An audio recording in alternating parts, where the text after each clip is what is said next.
I think over time, when we're sitting here 10 years from now, a person will walk into their doctor, they'll do a diagnosis, whether that's an examination of their brain or just the doctor talking to them, and he or she will say, you in particular should probably use compound number 1, but someone else should be number 3, and someone else will be getting a cocktail of number 1 and number 3, and a little bit of number 7.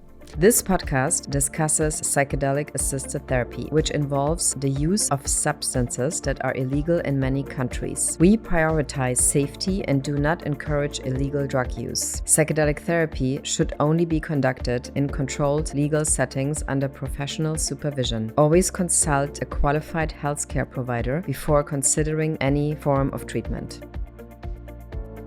Kevin Ryan, welcome to the New Health Club show today. We're not going to talk about you as the godfather of tech today, so if somebody wants to hear that, it's going to happen somewhere else.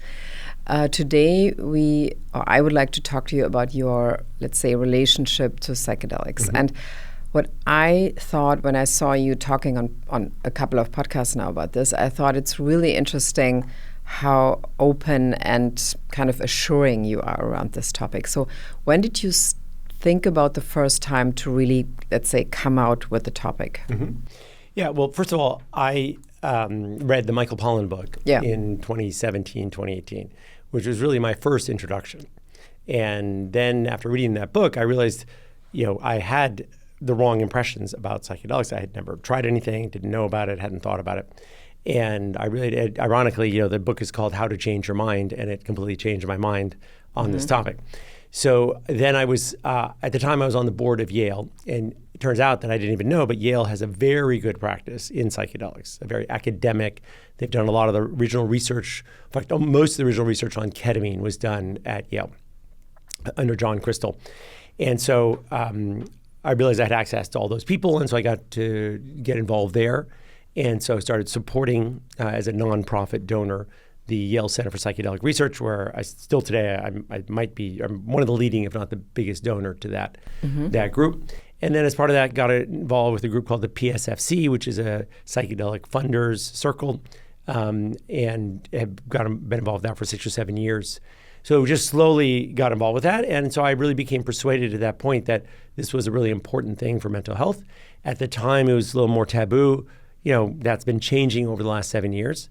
But I felt like I was in a good position to talk about this and to promote it. And it actually is consistent with what I do for a living because, when you're a early stage investor or a company creator, you have to think of fundamental trends that are not obvious to everyone, but will be big 5 or 10 years from now.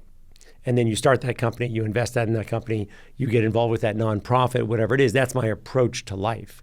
And so this is one of the fundamental trends I thought was going to be happening, is happening, and will be a very significant part of mental health, in the next decade. But you also have a company that researches around this. Maybe you can also talk about this. So then later on, first I was only a nonprofit donor, and then started thinking about the next transition in psychedelics. And so what I realized is that nonprofit donations were not going to get us to where we needed to be because whether we like it or not, in most systems in the U.S. system, to get something approved by the FDA takes, probably $300 million, to use a round number, of financing to take one compound through the process for one condition. And so to do that, takes a lot of money. And there wasn't going to be enough nonprofit money available for that, and the government wasn't going to do it. So the only other alternative is the private sector. And so then I started thinking that, this was going to happen. It was already Compass and Atai had already been created. There were some companies. And so I just wanted to see, are there more, situations, compounds that most people don't know about that could be really useful? And most people hadn't gone through that exercise yet. It also would have the advantage of getting a patent. That's been one of the biggest challenges these are essentially biotech companies. And so one of the reasons that some people have been hesitant to put money into any well-meaning company that's doing this is they don't have a patent. Patent means you have 20 years exclusive use for that compound. And if it gets approved, other people, if you don't have a patent, anyone can open a clinic across the street and possibly use the same compound. And so it's hard to get your money back, which means it's hard to raise the money. Yeah. And so I'd be perfectly happy if, the government stepped forth and just said, we're going to spend all the money and approve this, but that's not how our system works. Unfortunately, it has to come from the private sector. And so I started a company after looking at all of the compounds out there, working closely with researchers that I knew from Yale. And then we found a compound called methylone that we thought had very interesting characteristics. And so then started the company 4 years ago. And as of today, we've finished phase 2 trials, and we'll be starting phase 3 trials next year. But there's still a lot of really big investors who are still very kind of critical, or like it's too much of a roller coaster industry. There's too much of a regulatory problem. So, but you seem super convinced. Yeah. So what makes you so convinced? Look, everything has risk. But the first thing is that the academic results are unbelievably compelling. So, by now there have been 300 academic studies, most of them double-blind, most of them at top institutions, Johns Hopkins, Yale, NYU, places like this. This is serious work. And, this is not being done by hippies who are trying to just, get something approved. They are interested in how the brain works and can we help? And at the same time, we have a big challenge, certainly in this country, but all over the world, which is that no one disputes the fact that mental health issues have been growing and are very significant. And if I asked you what has been approved by the FDA in the last 10 years to help with this, nothing. And when I've spoken to people from the government in the mental health division, they're fully aware of that. They unfortunately can't create compounds. They need people to come forth. But they have said, look, this is the most promising thing we've seen. We want to approve this, but we're going to need private sector to do the work, do it rigorously, come to us and get it done. So I do think it'll be done. Doesn't mean there aren't challenges along the way. Doesn't mean it's not expensive. Doesn't mean it's still political. People wonder whether some pharma companies are quietly in the background trying to oppose this because it is more lucrative for them to have you take a pill every day, basically be addicted to it, and take a pill for the next 40 years. That's a very lucrative business. So this would cannibalize their existing business by having a better, cheaper product. But other than that, most people though still want this to happen. This administration, actually is more pro psychedelics than the last administration. So there are many good things happening. That's just started. So yeah, I'm very bullish. Is it 100% certain? No, but the underground numbers. We have to remember that when most drugs get approved, let's say it's a breast cancer drug or something, it's been tested on maybe 500 people. Right? It's not a lot, actually. It's not a lot in the scheme of life. If I said to you, has this been tested on overweight, Hispanic women who have diabetes? The answer is no. They don't even get into the trial. So there are many things that haven't been done. And I use that as a random example. So we don't know. They're not as safe as this is in some ways, because there's probably 30 million people in this country who have tried psilocybin at some point. And that means it's everyone. It's pregnant women, it's all kinds of things. It wasn't necessarily legal, but they've tried it. So I think the safety part, in my mind, has already been tested. So now we just need to make sure that it works well, that it works well for the right conditions, that we know what it does not work for. And I mean, you were mentioning the new government. So I mean, do you feel that the bipartisan approach to this, is it more effective in a way? Well, it's one of the few issues that, as of right now, is still bipartisan.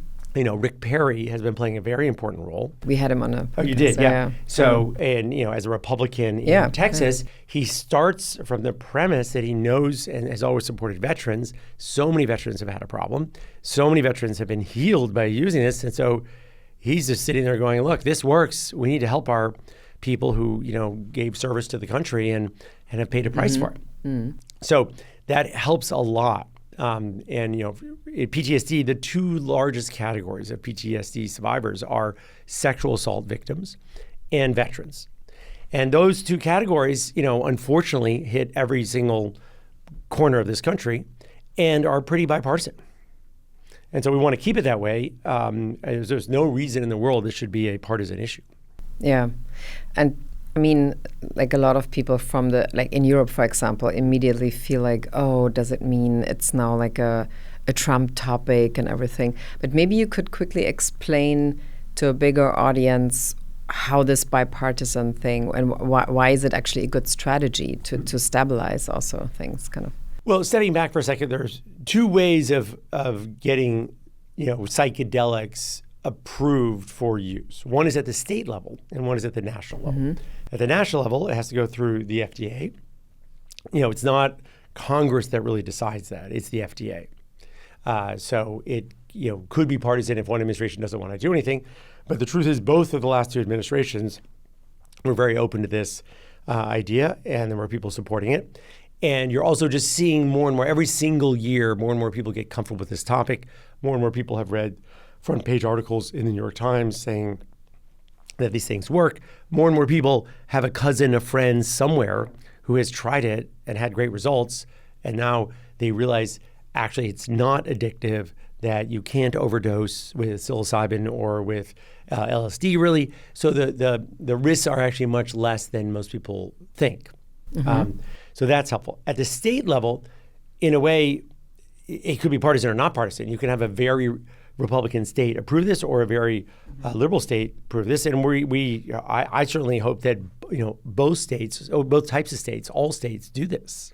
The only two states to date who have approved things by the ballot initiative is in Oregon and in Colorado. And now New Mexico has approved it at the state legislature level, but not implemented it yet. And there are other states that have spent money on research that are moving this forward, which is a precursor to, trying to approve it at the state legislature. Perfectly reasonable thing. They're allocating, $50 million to study the topic to see whether it makes sense. And I believe Kentucky has done things. Indiana has done things. And there's other states as well. Yeah. New York State, by the way, which I will be involved with. There is a bill that's we're going to attempt to get passed, and this is independent of me. I'm going to try and help. But the state Senate, Amy Pollan, who is a big believer, has a bill, and then I think that's going to be put forward over the next 6 months to see if it can be approved for psilocybin. And how do you think this will change healthcare in America if it's really, let's say, available and not super expensive? Well, we have to talk about the cost, because I think in the beginning it will be relatively expensive, but we also have to compare expensive compared to what? The actual cost of you taking antidepressants for 30 years is actually very expensive. Yeah. The cost of you not doing something is extraordinarily expensive, which is true of a lot of people. So if you have mental health issues, you miss work, all kinds of bad things happen. So if you do a one-on-one session and someone sits with you for 6-7 hours, there's no way for that not to cost several $1,000s. Yeah. What we've seen so far in Oregon is they're doing group ceremonies or group sessions, which can work very effectively. And so the cost is $600-$700, which, in the scheme of life is more expensive than we like, but not that expensive. A friend of mine was about to have back surgery, and it was priced at $200,000 for the day. That's very expensive. This is much, much, much less. So then at one point, there's more like a scaling opportunity also for these offerings? I think as we get more experience in each state in the country, people will figure out ways for this to be less expensive. We haven't, in the beginning, they want to be conservative. You don't want to have a session with 50 people, which would obviously be less expensive, but probably less effective.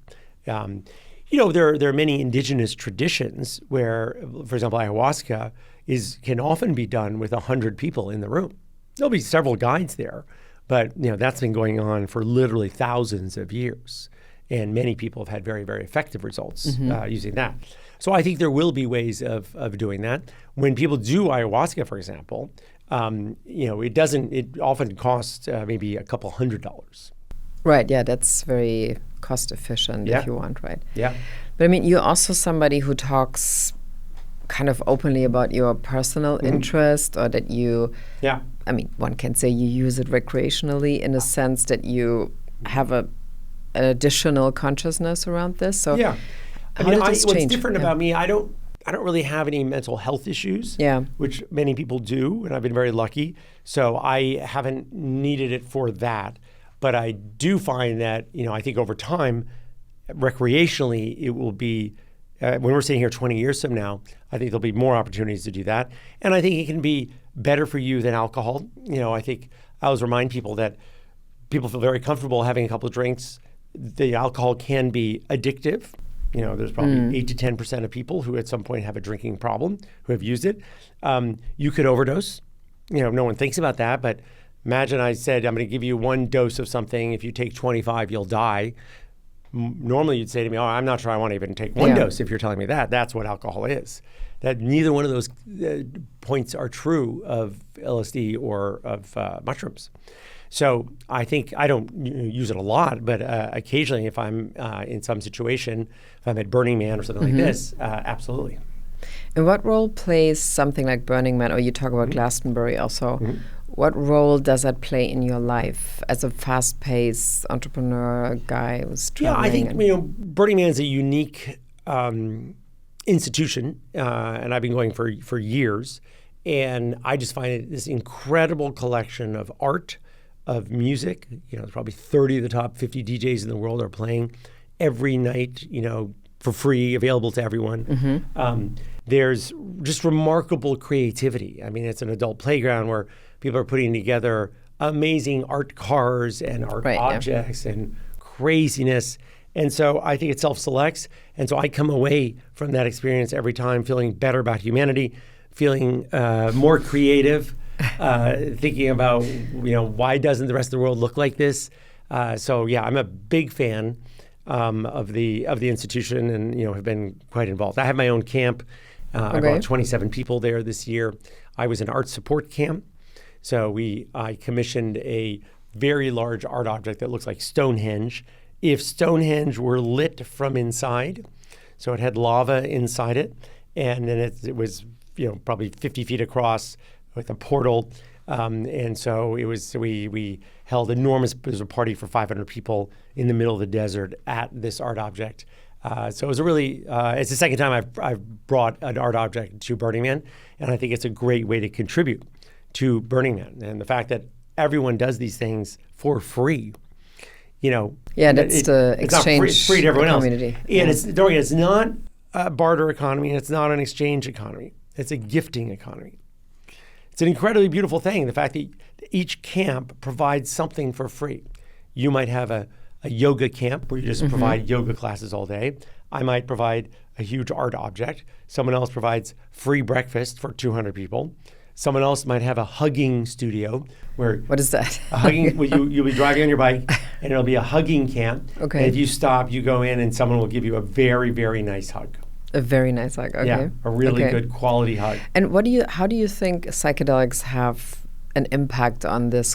It's like a little experimental camp, like a bigger camp kind of. Yeah, Burning Man is known for that, but no one needs to do psychedelics, and plenty of people don't do psychedelics. Yeah. It is a very good environment because it's incredibly safe. Cars can't go more than 7 miles an hour. Okay, you're on bicycles, so and it's sand.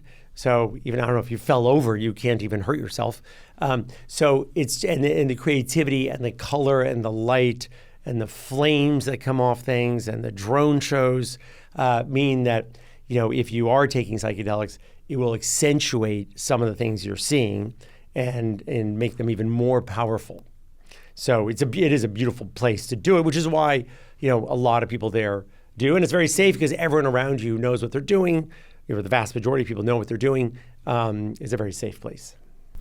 And so I'm always curious, you're obviously a very successful entrepreneur, serial entrepreneur, investor. So since you started doing this for yourself, personally, in what way do you think has your kind of own creativity or insight in, let's say, new business cases changed? Look, it's very hard to measure creativity. Yeah. And I was talking to my son the other day, and I was saying, I just don't know if there's been this huge impact. And he said, wait, since, you started on this journey, my company, AliCorp, has grown many times. We've started many more companies than before, made many more investments, had a lot of success. Could be a complete coincidence that it happened during this time, but, who knows? So it's hard for me to, I don't point to one thing where I just had this brilliant, revelation. that was due to psychedelics or something, but I think it also has made me more flexible, more in touch, more compassionate. I think, especially if you take MDMA or something with your friend, with your brother, with your spouse, with your parent, with your child, it's a very heart-opening, substance. And so you generally come away appreciating how much you just love this other person.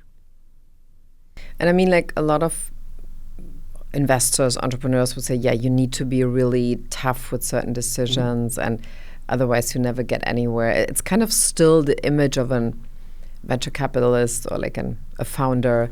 So, but if you start to do psychedelics, you kind of, I'm not going to say you lose this a little bit, but you find yourself suddenly in the perspective of the other person.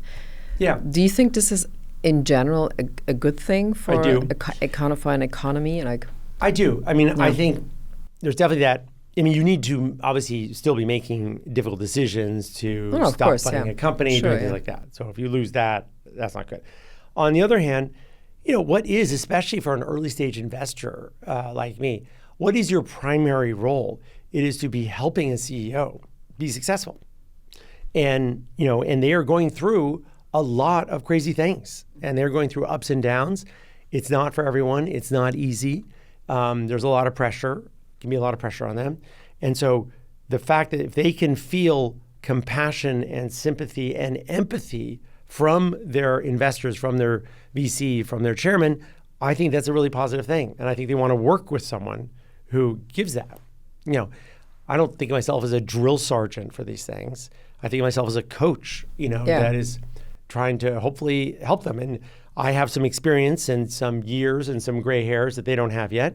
And I'm trying to bring that to the table. And I think a lot of the successful venture capitalists fit that profile.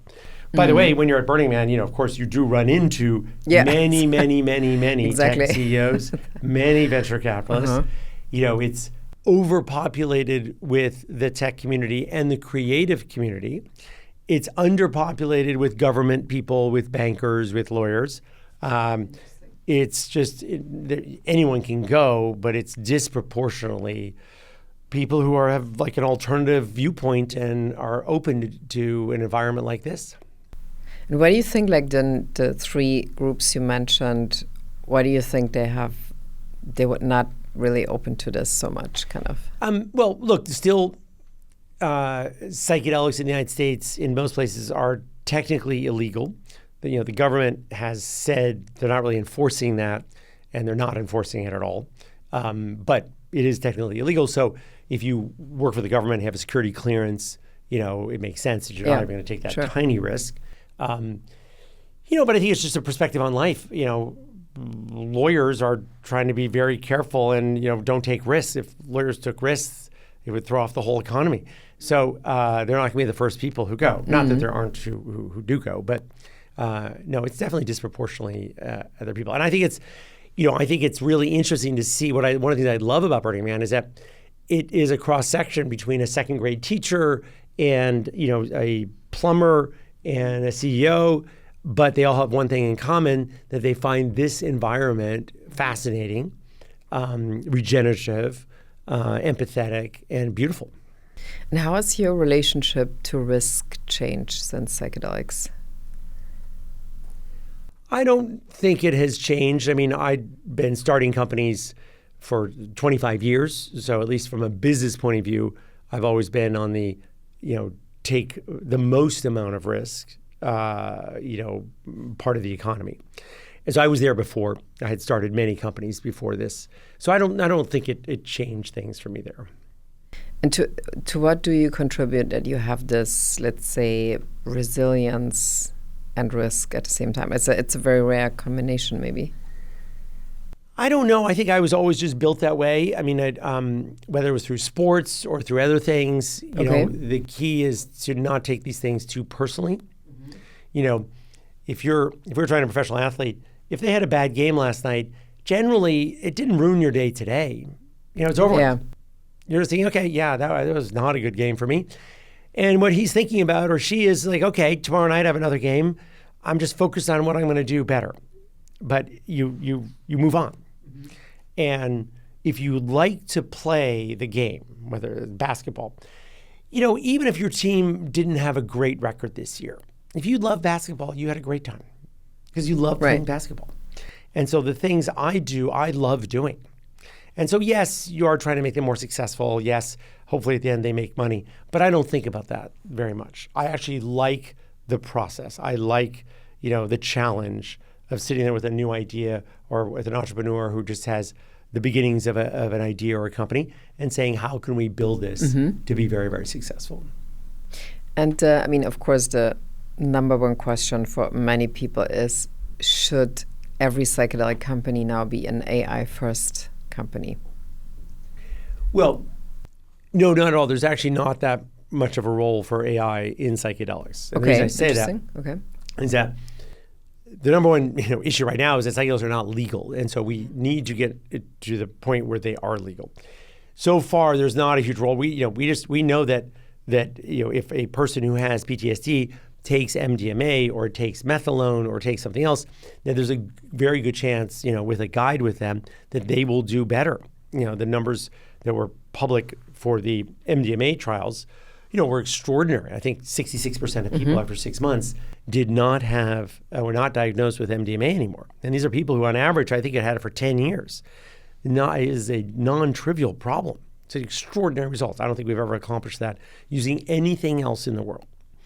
And so that's the most important thing. That is what's happening, and that is the substance. So kind of the research with AI is also still, you don't really see right now that this is necessary to kind of engage in this in a way? Look, AI maybe eventually will play a role in trying to figure out, is it going to be better for you or for someone else? Mm-hmm. Right now, it appears to work for a high percentage of people. Let's put it this way. I think most data shows that it works more effectively and a higher percentage of the time than all the antidepressants out there that are, billions and billions and billions of dollars of revenue. So already it's working well. Mm-hmm. If there are tools that can make it work better, great. As of right now, there is not an AI psychedelics company that is very valuable. I don't think that's the number one thing. Mm-hmm. They also can't. AI really works best when it's working on large amounts of data. Okay, we don't have large amounts of data. Yeah, true. Yeah. So, you can't really, if you have a clinical trial of 500 people, we don't need AI for that. Yeah, that's fair. So, so I think I'm a big investor in AI, and I think it will have extremely impactful in the world. Mm-hmm. I don't think in psychedelics it will play an enormous role, certainly in the next 5 years. Okay. And what is the compound you're most excited about? Like where you think it's the biggest transformative power? Each one, I'm bullish on many of them. So, I think methadone is going to be very impactful, which is our company. So I feel very good about that for PTSD. Is this related to MDMA, just a different It's an MDMA molecule? Analog. Okay, so analog. But it's not the same compound. And it just has slightly different. You can take it more frequently. It's a little bit less, a little bit toxic on the system. Okay. There's less of a serotonin problem. It's milder, so it's in some ways not as strong, I think, as MDMA. So I think over time, when we're sitting here 10 years from now, a person will walk into their doctor, they'll do a diagnosis, whether that's an examination of their brain or just the doctor talking to them, and he or she will say, you in particular should probably use compound number 1, but someone else should be number 3, and someone else will be getting a cocktail of number 1 and number 3 and a little bit of number 7. Once we understand the brain a little bit better, many people know that there are many guides out there who will sit down with you and give you MDMA and mushrooms. That can be a very good combination. It's a hippie flip, right? Yeah, it can be or a candy flip. Candy flip, sorry. I mean, that's normally with LSD. But anyway, you can combine things that have. So we're just in the beginning stages of this. Eventually, even AI may play a role. That there'll be the right cocktail for you. Mm-hmm. Still one of the most interesting things in the whole space is how little we understand about the brain. Yeah. Think of it this way: if I said to you, "What causes depression?" We've known about depression for hundreds of years. But we don't know exactly where it comes from, right? You can't even tell me whether it's really genetic, which we haven't really found a connection to, Or is it environmental? But then you're thinking, that's so funny. My sister, who's a year younger than me, grew up in the same household. She has severe depression. I don't. Why is that? Why is that? Same environment. We just don't know very well. So, and that was true of aspirin. I believe that aspirin was legal and we used it for 50 years before we understood exactly why it worked. 50 years. Yeah. Wow. We knew, I think, that it worked. We knew that it was safe. We just couldn't explain it. And so in psychedelics, we can explain a little bit. We talk about neuroplasticity in the brain. We can see, put a scan up of your brain before LSD and after LSD. I can see the difference. There are many, many more connections in your brain. But if you want to step further and say exactly what's happening, we don't really know. We don't know why right now some people appear to be cured with PTSD if they're using MDMA or methadone, and some are not. And we're not really sure why. So it's still kind of a huge amount of research that's necessary. Yeah, and that's true of just everything in the brain. But I mean, a lot of people, not a lot of people, but some people fear that it's kind of a repetition at one point, like in the 60s, and something goes wrong or like some scandal is happening. So what is your, let's say, strategy to really make it happen now in a way that it's available for everybody? Yeah, I think, it was so early on. And look, there's always a risk. I mean, if we were sitting here 5 years ago, 6 years ago, and you said to me, I'm sure vaccines will start to be less popular and a slightly partisan issue, I would have said, are you insane? That is the most definitively proven, every single doctor in this country is a favorite. And so how did that happen? That's COVID, a subject for another podcast. But I'm shocked that has happened. And that, a bunch of people grabbed a narrative and I think distorted it and caused problems. And many people have died because of that, by not getting vaccinated. So is that always a risk? Yes. On the other hand, what's changed since the 60s is that, tens of millions of people have taken psychedelics. We didn't have hundreds of academic studies at the top echelons of universities that showed that it was safe and that it was effective. So I think we're in a very different position today. And so I don't think that will happen. And the final thing that's happened is that, yes, there were mental health issues in 1970. Not at all today. It is not the level of priority for this entire country. If I go into any high school and I talk to 10 mothers, what is their number one concern? It's mental health issues for their kids. It's not It's not really getting diseases. It's not all the things that people were worried about 100 years ago. They're worried about mental health issues. And that is very, as we said earlier, very nonpartisan, happening more and more to girls. We think some of it's linked to phones, but we're not sure. It's a big issue. So all those reasons combined mean that I don't think we're going back here. And I mean, let's quickly come back to your, let's say, personal engagement with this. So do you feel like your kind of social surroundings have transformed also since you engage in this? Do you have other, let's say, have your friend circle changed? Has your... A little bit. First of all, it's not like I do psychedelics all the time, so it doesn't No, have but to I mean change. in a kind of a certain if you start playing... moment. Decide you love squash and you start playing squash 3 times a week. It could be the same thing. It doesn't really change your friend group. You just have a new group of 10 people you play squash with that you add on. So, no, I think there are people I'm friends with now because we go to Burning Man or music festivals, things like that. So it is a part of my life, but it doesn't close off any other part of my life. I mean, I would say probably the majority of those friends from my Yale undergraduate class have never tried psychedelics, and so that doesn't matter to me at all. It's no different than if you told me they haven't played squash. Fine, I won't play squash with them, but it's a nice, we'll still be great friends. Nice comparison. Like it could be like a squash hobby, but I mean it's interesting because some people then completely move into a friend, let's say a friendship circle or a community that is completely immersed in this thing. Oh, I'm sure some people do. I wouldn't say that. No, but I mean, sometimes it's not, I don't think it's a good thing if you completely kind of ignore, like, people who would never do that, for example. So, and it seems like a little bit of I mean, at least on social media, it feels like you're either in this thing or you're not in this thing. Yeah, so, I don't feel that at all. In fact, it's, I said squash. I think it's almost more akin to skiing. Yeah. I consider myself a dedicated skier, really like skiing. The truth is I ski about 2 weeks a year, on a good year, 3 weeks. So if you don't ski, that's not a problem in our relationship at all. I'm just gone for 3 weeks or 2 weeks. So here, the fact that I'm at Burning Man or maybe 2 other festivals, it doesn't really change much fundamentally. It just means I have a new friend group and new set of people who like to do one activity. But for me, it's less about psychedelics than it is about music. So so can you talk about the music aspect of things? No, I think for me, Burning Man, the music is a huge part of it, and other festivals like Glastonbury, which is different, or going to Garbage in Germany, outside of Berlin, or things like that. That I've grown to like electronic dance music much more than I did before. So that's the driver. Yes, sometimes when people are there, they will take smaller doses of psychedelics at the same time, but it's really about the music.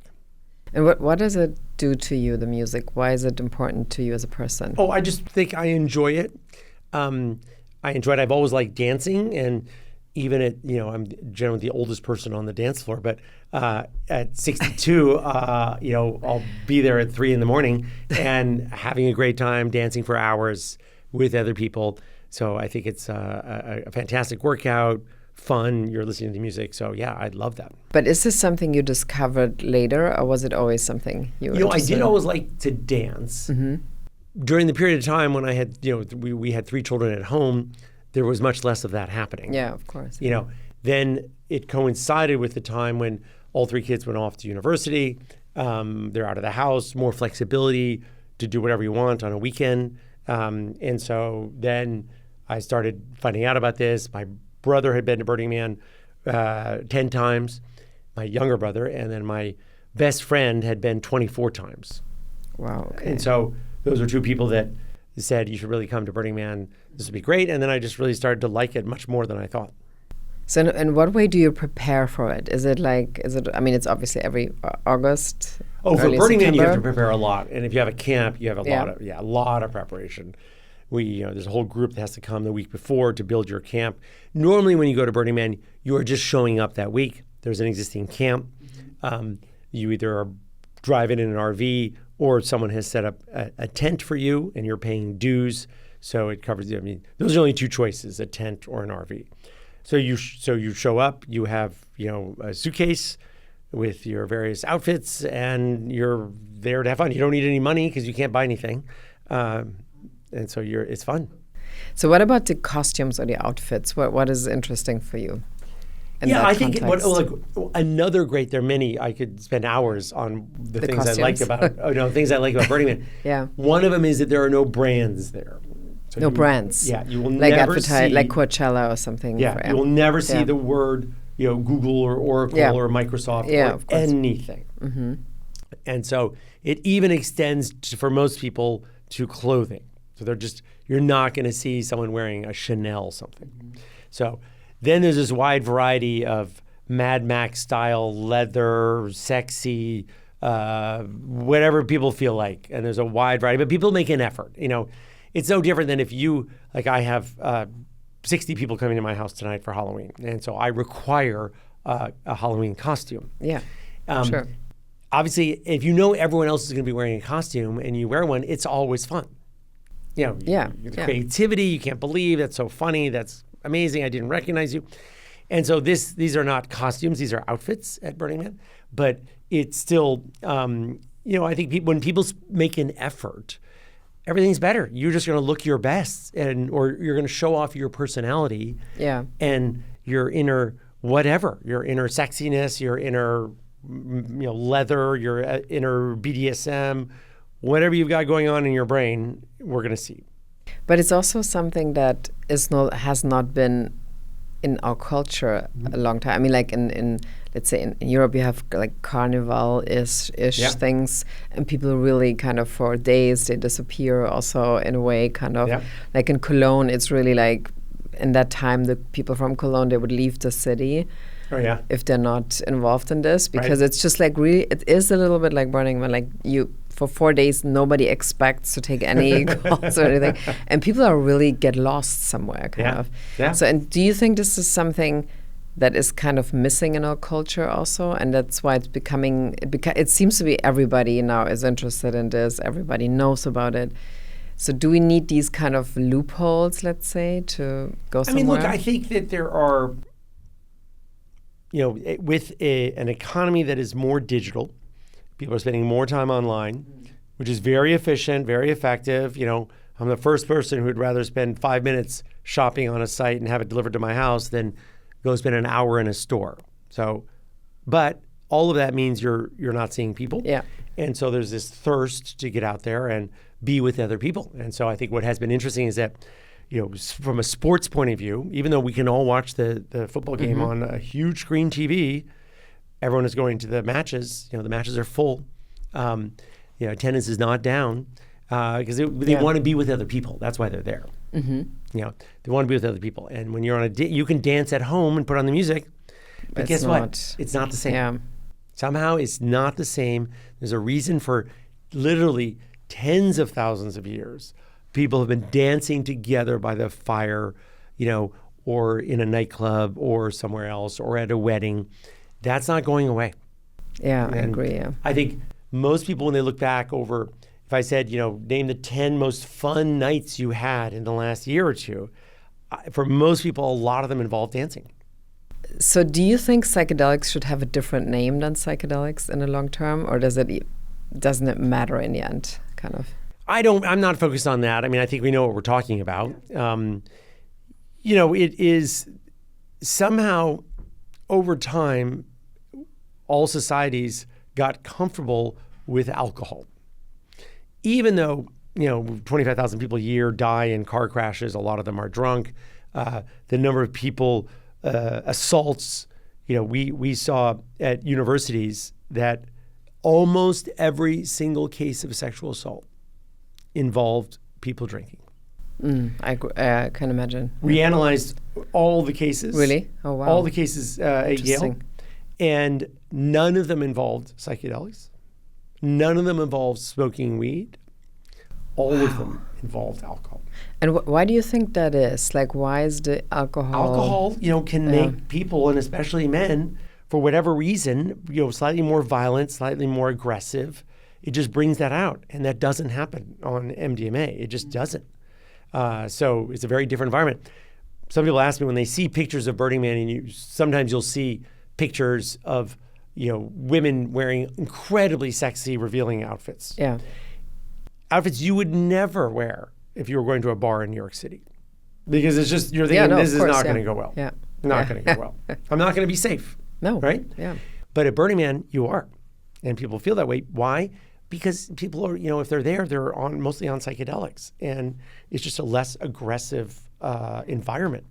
So, but imagine I came to you and said, I think we should legalize this new substance, and so any university student who wants to do it, would be allowed to do it. And you're like, okay, are there any downsides? And if I said to you, yeah, hundreds of people will get raped on it, you would say to me, no, Kevin, there's no chance we're going to allow that.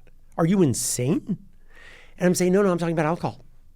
Yeah. I'm like, oh, okay, well, that's alcohol. People just shouldn't drink too much. Yeah, of course, yeah. But people, put up with that and live with that and have normalized that in a way that they're like, okay. I mean, I see people all the time are like, oh, I could never try a little bit of mushrooms. I'll go crazy and jump off the roof. Yet, 90% of the people who fall off roofs or jump off roofs are drunk. 90 is up to 90%. I made that up. I'm just saying that there's so many more people who drink and have problems and fall down the stairs and hurt themselves. Yeah. If you go into a hospital at 1 a.m. on Friday night and ask the doctors what are they seeing, there's a number of cases of people who got hurt because they were drunk. And why is it that, there's also a lot of depression around alcohol abuse, kind of that either people drink because they feel depressed or they develop a rather depressive mode. The interesting thing is that no one has ever suggested, because it doesn't work, that if you told me, oh, I really have depression, No one says to you, you know what you should do is lie on your couch and drink a lot of alcohol. Yeah. Because I really think that'll cure you. Yeah. You know, That's so good. No doctor has ever said that because it won't help you. In fact, it'll make it worse.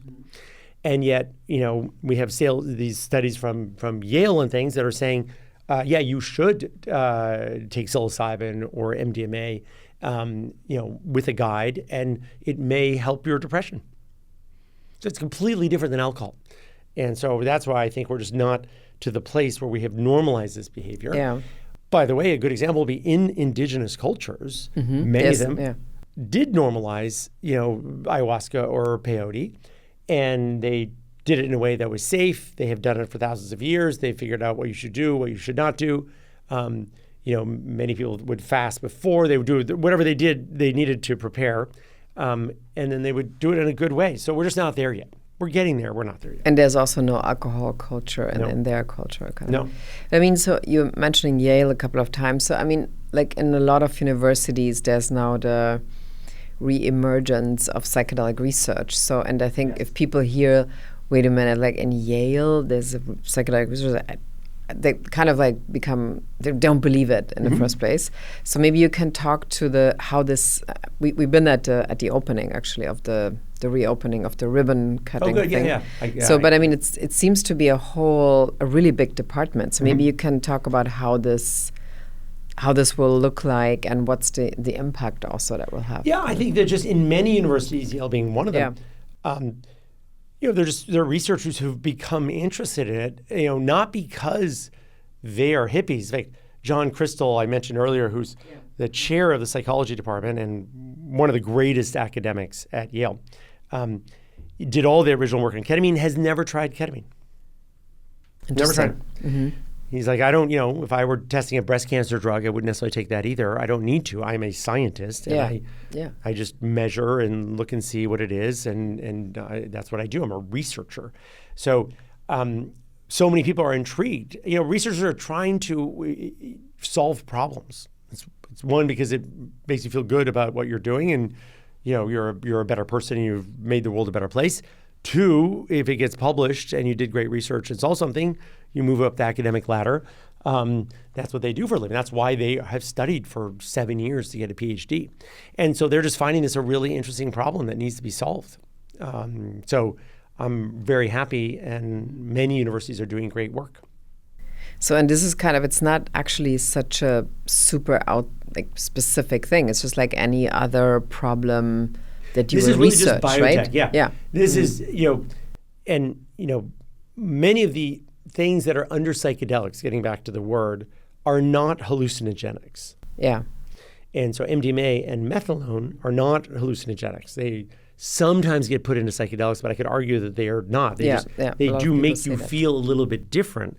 But by the way, I could name many drugs. You know, if you have, you know, chemotherapy or radiation, your body will feel different. Yeah. You know, people don't do it for fun. Yeah. But you will feel it.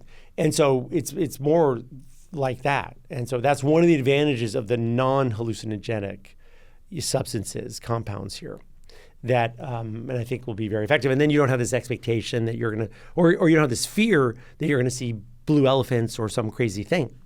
It's a drug like any other drug, and each drug has different characteristics. But I mean, like, last question for you today. So some people say, well, we can do psychedelics medicine without having a trip or without having a psychedelic or maybe spiritual experience. Do you think it's a good idea? So people, you know, everyone is working on the idea. Yeah, I think it's fine if it works. We just haven't shown that can work yet. Yeah. So if you told me you can take, you know, LSD, but there'll be absolutely no tripping, but it will help your mental health issues, great. Yeah. I mean, what we're really just talking about now is, you know, drug discovery. We're trying to find, if we can, a pill that will help you. We know you have something in your brain that is causing a problem, and so you're not happy with how your life is going, and we're trying to put you in a better place. If you could do that through exercise and diet, great.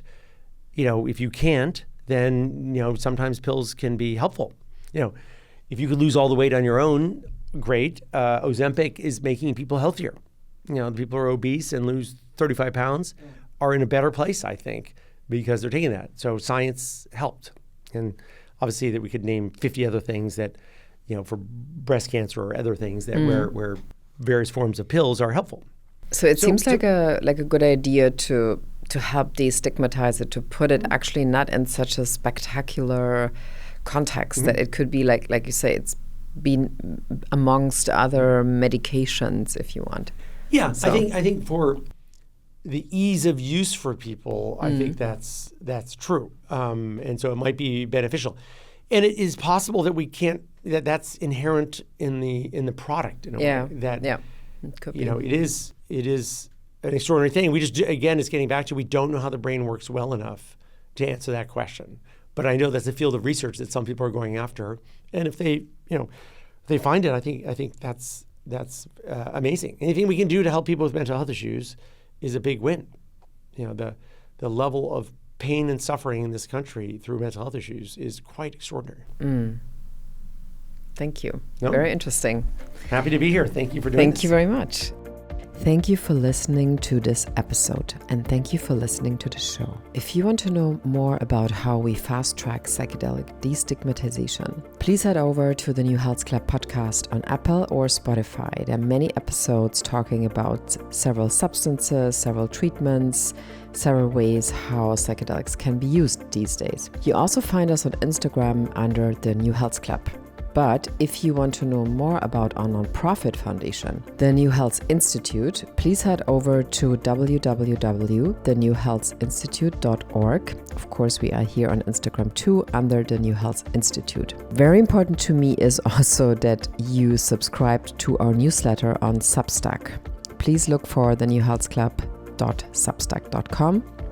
This is very important to me because we really start to build right now a media platform on Substack around psychedelics and new health topics.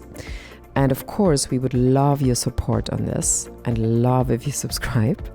Love if you tell other people, your friends, your family, your community, so we can really kick off this endeavor and actually have another place, another platform next to the podcast where we can get you information and education around psychedelics.